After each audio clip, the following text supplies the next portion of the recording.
thinking back to these students and how I wished they could experience this conversation with me again. And especially when I taught in public school, and this was a faith conversation, and I really honored that separation when I was a teacher. And now I get to be open about my faith with them and put this book in their hands. And so that's what it was about, was like, can you help kids when they're 3, 4, 5, 6, 7, get this concept of, man, the unique thing about you is the best thing about you.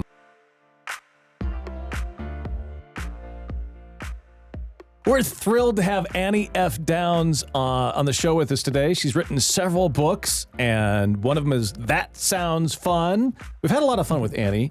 And now, Annie, you've written a children's book. This is cool. Yes. Yes. So happy to know you. It has been so fun. It's such a gift to get to kind of take some of the same concepts that I love talking about to grown-ups and talking to kids about them as well. Yeah.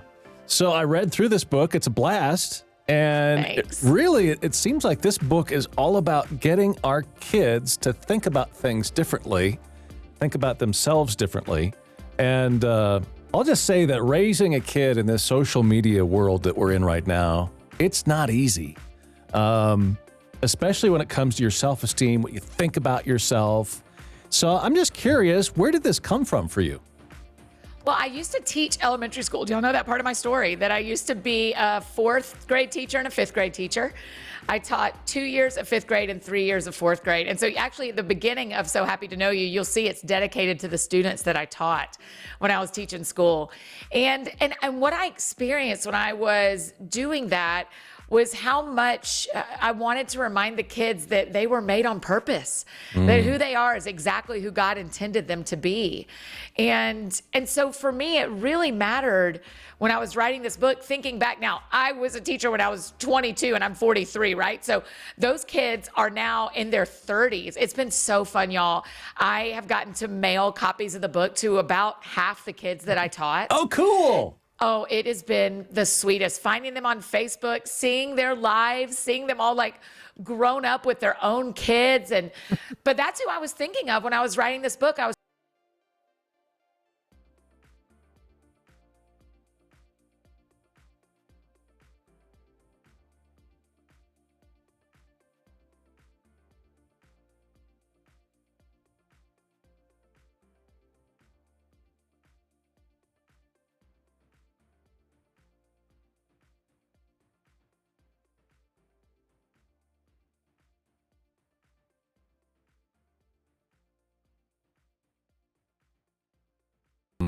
That is so true.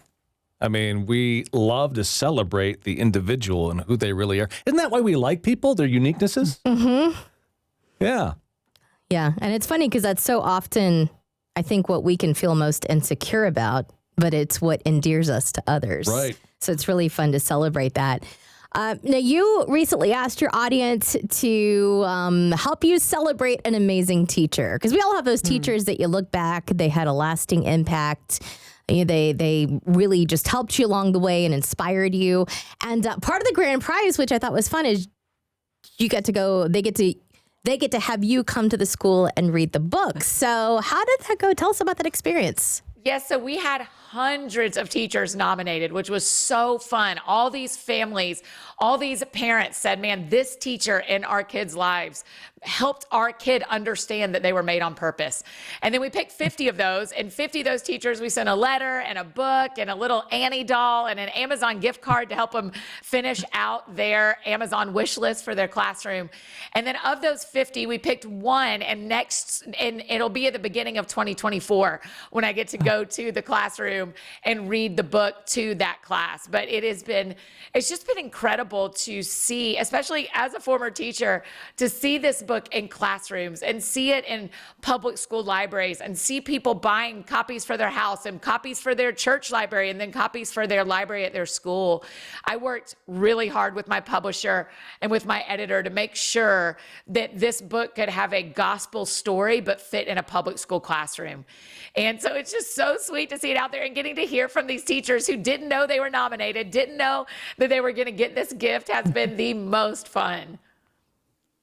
Love that. Teachers are so often forgotten or criticized. And I know my daughter was a school teacher, and it's difficult.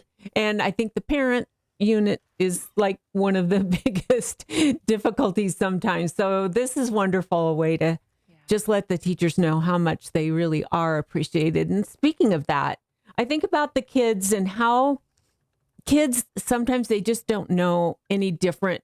And that's the very thing they pick on, are the differences between each other. So true. I so appreciate, as I read through this book, that you show so many different types of kids that are there in the classroom, from what they do to the way they look, their abilities, the way they live, the way of demonstrating the so happy to know you culture. It's just, it's beautiful. Wish this was around when I was a kid. I'll just say that. Yeah. Maybe it'd put a halt to some of that bullying. That's right. And my goal really was, when I was working with our illustrator, Jenny Poe, who's just incredible. When we were working together, I kept saying to Jenny, like, I want every kid I taught to see someone who looks something like them.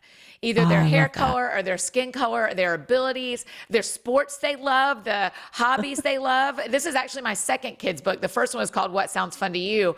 And in both of these kids books, we wanted kids to see themselves in some way. We can't show every kid on the globe, right? But we can show a variety of interests and skills and family backgrounds, and trying to help kids see themselves. And the reality is, y'all know this, is that the number one thing that separates us on the internet is picking on the thing that is different about the person on the other side of the internet from us. Yeah. And so it is unfortunately not a skill that stops when you leave the playground.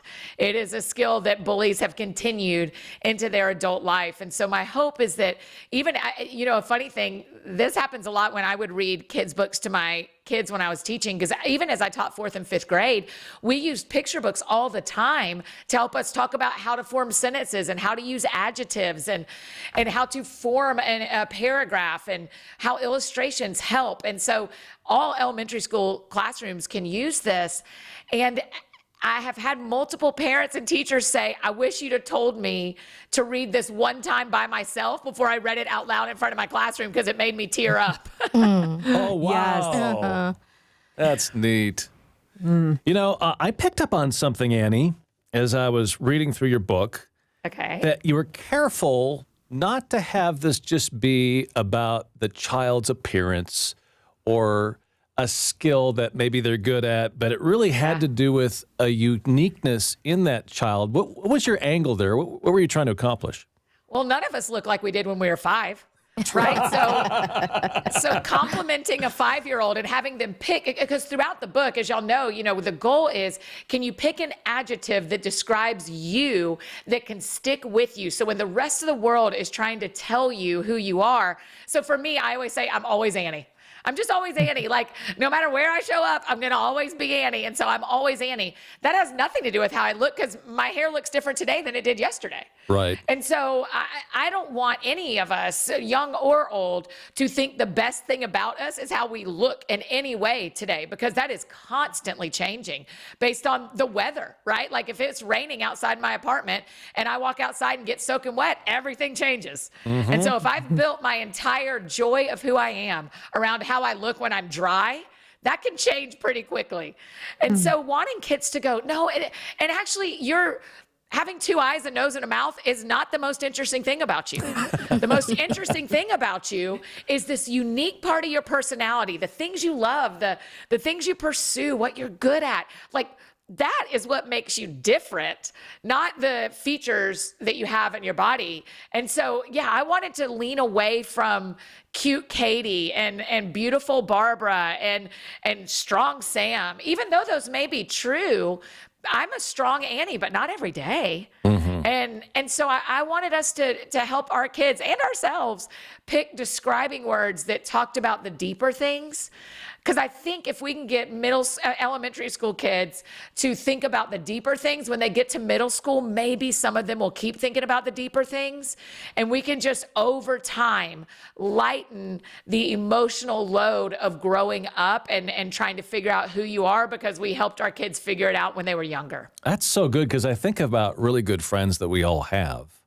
they look past all that as well. It's not so much how you look, it's who you are on the inside. Yes. Yeah. Yes. Absolutely. I mean, that's been one of the funny things since 2020. A bunch of my friends and I have been using Marco Polo. Do y'all know this app? Oh, yes. Yep. Yeah. So it's like you're making videos, you're leaving video voicemails for each other all the time.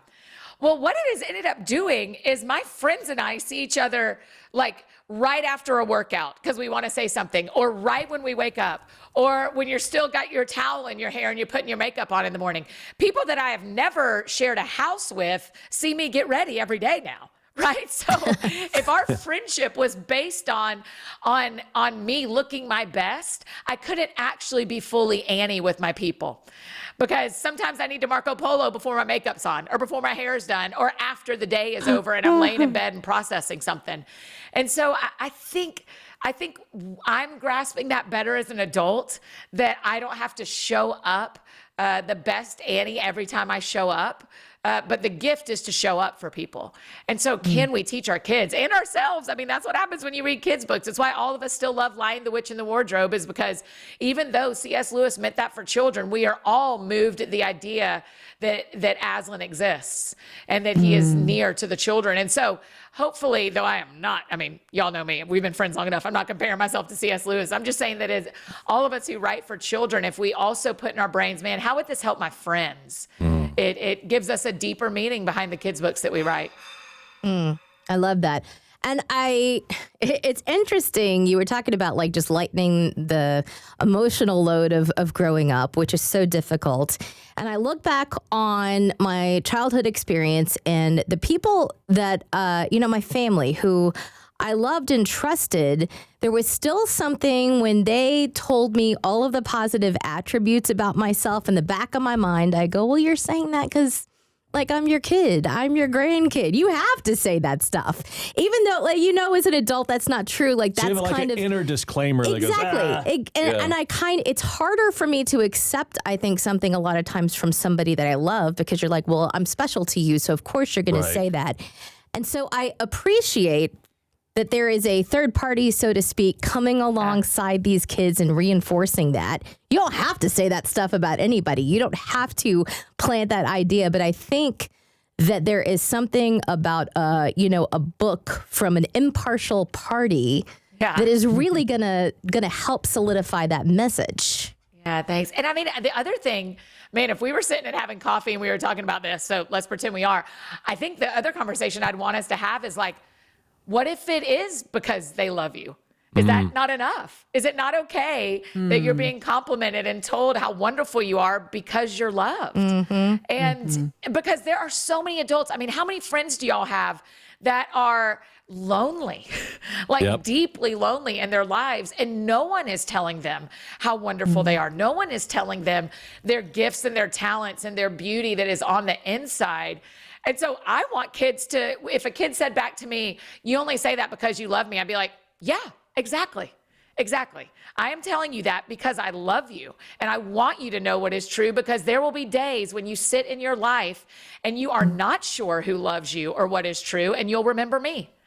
And so I'm with you that I've felt that too, like from my family. And the thing that I've been probing in myself and thinking about in myself is, if those are the people who tell you what is true about yourself, can it be enough? I like that too. Yeah, that's good. That is. Yeah.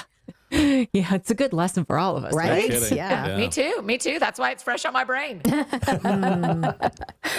Love it. As I can just see as a family and going through this book and seeing yourself, it's just the very best thing is that you are always you. I love that, because I'm picturing going through this book and we're seeing the visual of all the differences of the kids and what they're going to experience when they go out through that front door. And we're so happy to know you. I love that teacher in you had to come through, where at the back you use the alphabet and used to you hide little pictures in there for them Yes. to seek and find. Tell me about this. So many layers Yeah, I in this always, I book. mean, that is so much Jenny Poe, my illustrator, right? I always say to Jenny, okay, will you hide things on every page? Will you, love at the it. end, will you go back? Because there's ladybugs everywhere. She hides ladybugs on almost every single page. And so there's fun things like that. That just super matters to me that, I don't know about y'all, but I grew up reading Where's Waldo books, reading, the one sentence on those pages. But I grew up loving that because I love that I could sit on one page and look for a long time at that one page. And so I want to write kids' books that kids pull off their shelves at home or at school, that they linger. That they linger on a page and go, where is that ladybug? And the other thing that's fun, I think y'all have seen this, in the front and the back of the book, there are 800 or 900 different kids' names with adjectives attached. And those are all people who follow me on Instagram or listen to the That Sounds Fun podcast, and they submitted their kids' names with the adjective that describes them best. And so cute. that has been so fun too, because people, I mean, I had one little friend named Lisa who found another Lisa, and she was like, Annie, did you put that in there for me? And I was like, oh, do I lie or do I tell the truth? And I was like, someone put that in there. Is that word true about you? And she's like, it is. And I was like, then it's yours. And that was the most I could say without telling a lie. And so, having those extra things in there, I grew up loving books. And I don't think, no matter what technology does and how technology advances, books are not stopping being published, hopefully ever. And so I love that my childhood was full of books that I lingered in and stayed in. And I want to make books like that too for kids, so that maybe when they're 14 and they're thinking about giving it away, they read it one last time because they loved finding the ladybugs when they were little. Oh, that's Yeah. cute. Yeah, I love that. And searching through the front and the back for their name. Right. Yeah. Yeah, that's exactly Yeah. Oh, right. yeah. I mean, I'm looking. That's awesome. Now I'm trying to find mine. I know, everyone does. It's so fun. And that's why we don't put them in alphabetical order on purpose, so that there's a little bit of time to look around. Oh, that's fun. I like that. Am I mistaken? Is there some of you in this book in your childhood? Oh, yeah. Of course. I mean, the only thing we know how to write is who we are, right? Right. And so absolutely that's true. What is wild is Jenny drew the grandmother in the book, not having any idea what my grandmother looks like. And the grandmother in the book looks just like my mom's mom. Well, that's crazy. And who passed away, a decade ago. And so it's just a beautiful thing. But yeah, throughout, I mean, the reason I need to tell this story to kids is I needed to hear it too. I needed to know that the things that were different about me were the things that made the best parts of me. In the back of the book, you'll see, I think y'all will love this story. I don't think I've told this anywhere. In the back of the book, there is an illustration of little Annie riding a zebra. And about 2 years ago, a friend of mine was praying for me, and she said, I have the weirdest picture in my head. I see you riding a zebra. And I was like, why don't people ride zebras? And she said, yeah, that's exactly my question is, why has God invited you to do the thing that no one else is doing but totally makes sense? Oh, that's cool. I like And that. I thought, yeah, why don't we ride zebras? And so something we say around the office all the time is if we see a thing to do, we try to turn it from a horse to a zebra. What makes it a little bit different? What makes it a little bit more uniquely and a little bit more Annie? And we call it, that's how we ride zebras. And so when Jenny was doing this, I mean, just to your question about where I am in this book, I'm the one riding the zebra, right? Like we try to do things and feel that God has invited us to do things that may look a little different than some of our peers are doing it.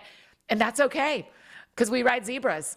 And so I even stuff like that feels so, Easter eggs like that in the book, like my grandmother and the zebra feel like these moments of almost a time capsule of me too. Yeah, let's talk about your childhood. Is this a book that you needed growing up? Yeah, I think so. I was the oldest in my family, and I just always kind of wondered why I was different, which I think everyone does. But I always kind of thought, why don't they like what I like? And why don't they think about it this way? And why do me and my siblings have all these different likes and dislikes? And so I think so much of what I hope to write with this, what I hoped I wrote with So Happy to Know You, is honoring the little Annie that wanted to hear, hey, this is great about you.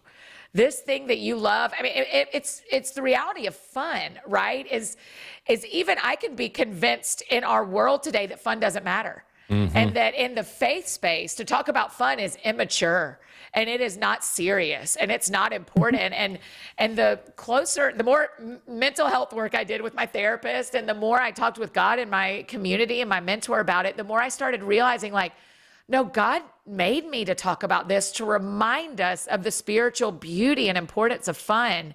And so even as a grown-up, I need reminders that what I'm called to is different than what everyone else is called to in some ways. And it's why I tell people who want to write books, you should write a book, because someone may have heard a story like yours, they haven't heard your story. Right. And so someone may need to hear your story. And that's how I feel about So Happy to Know You. You know, when we're kids, and I don't want to speak for others here, but this is just me. I think that you see a kid or you see somebody maybe a little older and you want to be like them. Yeah. And you sort of don't like who you are. And so Yeah. I love what you're doing here. And I think that's kind of continued into adulthood for a lot of us. 100%. Certainly. Yeah. Still there. Yep. Yeah. So to point out uniqueness is great, and that's fine, because man, I don't know why it is as a kid. It's like I didn't even like my own name. I wanted to be called Dan. What in the world is that?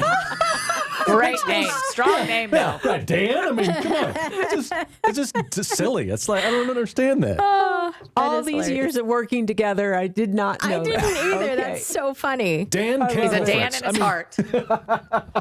Oh my goodness. I do like it. Yeah, I think, and again, if we can some of this stuff that I struggle with now, I'm like, if I could have just grasped it when I was younger and held to it, it would have made adulthood so much easier. So much easier. That's right. And I think that's still true for so many of us. So the option is, because we can't go back and do it again, what can we do? Well, we can help the next generation miss some of the road bumps that we ran into. I'm not married yet, don't have kids yet, so I can't do that in my home, but I can do that with my friends' kids. And I can do that as part of the village that I'm a part of, where I am helping raise the kids around me. And I can do that through books. And so I'm exactly like you, where I think, man, what I would give if sixth grade Annie had a better understanding of the ways God made her was on purpose. I can't go back and fix that. What I can do is try to meet some other people before they bump into the sixth grade version of themselves and help cut off any of the unnecessary pain, and also walk with them when they walk through the necessary pain that helps you grow up. That's good. Yeah. Love it.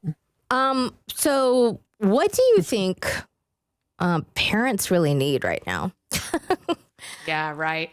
Well, I'll tell you, I'm from Nashville, and I've lived in Nashville for 15 years. A lot of my friends have elementary school aged kids. And we recently this year walked through a real tragedy in our community and in an elementary school that a lot of my friends' kids attend. And I have seen up close how much parents need support and how much parents need other adults to step in 1,000 ways. I cannot be the parent for someone else's kids that I do not birth or raise, right? I can't be their primary parent, but I can be another parenting voice, another mothering voice in their life. And that's what I've seen most profoundly this year is our community gathering around and parenting each other and parenting each other's kids, and really walking with each other through tragedy and questions and concerns and worries. And it happens in every community in one way or another, right? And it's going to happen when kids have a bad day at school, just as much as a school-wide tragedy. There's ways that other adults can step in. But that's what I've seen most profoundly in the last year of co-parenting with my friends, is how much support parents need from other adults. Wow. That's good. I love this book. I think that we all should be reading it as adults. Just to do a little healing. Yeah. Yeah. And think back, just as we've been talking. Go ahead and talk to that fifth grade Sally in that classroom that felt so lonely and alone. And it just so healing. Yes. And look for your name in there. It's Yeah, it's kind a of real fun to spiritual think- practice, isn't it? To go back Yes. in your mind. I mean, I am such a big believer that God gave us an imagination for a reason. And to use a sanctified and really redeemed imagination to go back and even take a minute and tell that Sally what you needed to hear. And let Jesus use that to heal. I think that is so important.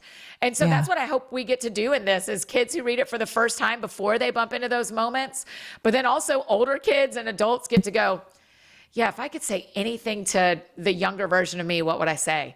And imagine saying that to yourself. That's good. So good. Annie, I appreciate, like I alluded to earlier, of a daughter with special needs in a wheelchair. You got a kid with a wheelchair there. That's all. Oh, yeah. Yeah, we got to keep up with our friends who can roll faster than we can walk. So we gotta know that when soccer is on, that they're in too. Yeah. And so, we want our friends. We have kids throughout the book with different abilities, so that our friends like your daughter can see herself in a book, and so that the rest of us can remember in a page spread all the different kids that could exist in our lives right now. Yeah. So that when we see one of our friends in a classroom in a wheelchair, it isn't shocking. It isn't the first time we've ever seen it. It is, oh my gosh, that's just like the guy in the book. I know exactly what it's like because I saw that in a book. And that's what we hope for kids with hearing aids or kids with crazy curly hair or kids with glasses, kids of a different skin tone, a different family background, that the first time our kids interact with them is kinder and gentler because they saw it first in a book. Ooh, I love that. So good. What's interesting is when we take my daughter out in public, sometimes we get stares from kids and sometimes we don't. And I know the difference, and that is those are children that have been exposed to this. Sure. It's not weird How old to them. is your daughter? She's now 20. And she's severely disabled, so we're going to take care of her probably for the rest of our lives. But those schools have done a good job of making sure that other kids see, kids with disabilities, and now it's typical. It's normal. Yeah. And I love that. That's a great motivation there. That's awesome. And, kudos to you as a parent, because also having our children around people who have different abilities than us also does a lot for the kids to get that exposure. Exactly. Whereas you're saying, we take her, she goes with us everywhere we go. She's part of the family. Of course she does. Yep. And so you're giving this opportunity for kids to maybe have that newer exposure, that first exposure to go, oh, look, this is community. This is society. This is who I get to be around. These people are gifts. We are all gifts in each other's lives. And so well done you for giving us an opportunity to love someone that is probably an easy, wonderful friend for a lot of people. Oh, that's I love that, Annie. Thank you. There's something I love about you, Annie, and it's your podcast. And so I'm a potty, and I've You're a been what? I'm sorry, listening. you're what? I'm a potty. Podcaster. All right. Yeah, I'm a So you listen potty. to them in the restroom, is that what you're saying? Yeah, apparently. A lot of Fritz. people do. Oh, Kangle Fritz. We are talking about kids here. So. Yes. So happy to know you. Oh, I love it. So good. Well, I know that Annie has just made a big move, and I can't resist hearing your story about where we're talking to you from. Yes, so I'm in New York City. I've been in Nashville for 15 years. I came up to New York for just a couple of months. I have kind of always wanted to live here in some form or fashion for the last decade or so of my life. I've thought, man, I think I would love, every time I came to visit, I would love it. And so I came up for New Year's in January. And when I came back home to Nashville, I sat with my management and my team, and I just said, I know our spring and fall are really crazy and already scheduled out. Is there a world that 10 months from now, I could go up to New York for a month? And let me tell you what my manager said. I think y'all are going to love this. My manager, Kelly, said, I don't want you to go for 1 month. I want you to go for 2. Because after 1 month, you won't have had a bad day, most likely. And you won't have had your groceries spill out of the bottom of the bag. It won't have rained on you. And you won't have had to persevere and grow your character. But if you stay for 2 months, something's going to make you persevere. And I thought, man, that is such good wisdom. So I'm here for a couple of months, and it's just been wonderful so far. I mean, I'm 2 weeks in. The first 8 days, there were a lot of challenges of just figuring out a life on foot versus a life in a car. And when I leave in the morning and I'm not coming home till after dinner, I have to have everything I need on my body, you know? And so it's just making me think so differently. I'm like, do you have deodorant? Because you have to have deodorant before dinner, you know? Things like that I don't have to think about in Nashville because I can pop from here to there and everywhere and keep things in my car I can't do here. So I'm just gaining a whole new skill set, which is really fun and really challenging. I mean, y'all should have seen me yesterday. These pillows that are on my couch, I bought them yesterday from Home Goods, but Home Goods is 30 blocks from me. So I'm just like 3 big bags lumbering down the street. One of the handles ripped. So I've got one bag on one arm, one bag on the other arm, and I'm squeezing the other in the middle. And I was like, I am earning a stamp in my, if I can make it there, I can make it anywhere passport, because this is New York life that I would not be doing in Nashville. This would already be in my trunk, and I'd just be driving it back to my house. I wouldn't even be thinking about carrying it 30 blocks. Yeah, you're going to get exercise, that's for sure. Yeah. That is the truth. I'm like getting 10,000 steps on accident. Oh, man. So happy to know you, Annie F. Downs. Thank you so much. If people want to know more about you, talk about your podcast and how your website and all that stuff. Yeah, thank you. I love getting to chat with y'all. So thank y'all for making time today. So the podcast is called That Sounds Fun. We also have a podcast for kids called the Mini BFF Podcast, and there will be new episodes coming on that in the new year of 2024. And I have a podcast called Let's Read the Gospels. I don't know if y'all know about this one, but what I've been doing is reading Matthew, Mark, Luke, and John in different orders and in different versions every month. If you read 3 chapters a day, you get through all the 4 books in a month. So we've been doing that all year as well. So those are available for potty people. And the books are So Happy to Know You is wherever you love to buy books. If you have a local bookstore, go there. They'll either have it on the shelf or they can order it for you, or it's available online as well. And then everything you need to know about me is at AnnieFDowns.com. And everywhere you want to find me, it's Annie F. Downs, like F as in fancy. Because did y'all know there's another Annie Downs? Do you know this story? Oh. What? No, you're the only one. Nuh-uh. Thank you. You're she is a only... very famous quilter in Australia. Oh. Wow. So we got to put the Annie F everywhere, because the other Annie Downs, you will be surprised. If you looked at the Annie Downs hashtag on Instagram, it's about 40% me and about 60% quilting patterns. Incredible. That's funny. I looked up Sally Barton, and she is an artist in England. Oh, yeah. Wow. She paints things I wouldn't think of painting. So Yeah. What a very nice way to say that, Sally. look at that. That's awesome. Thank you, Annie. Really appreciate your time. Good stuff. Thanks, friends. Yeah. Great You're to a see y'all. delight. This is great.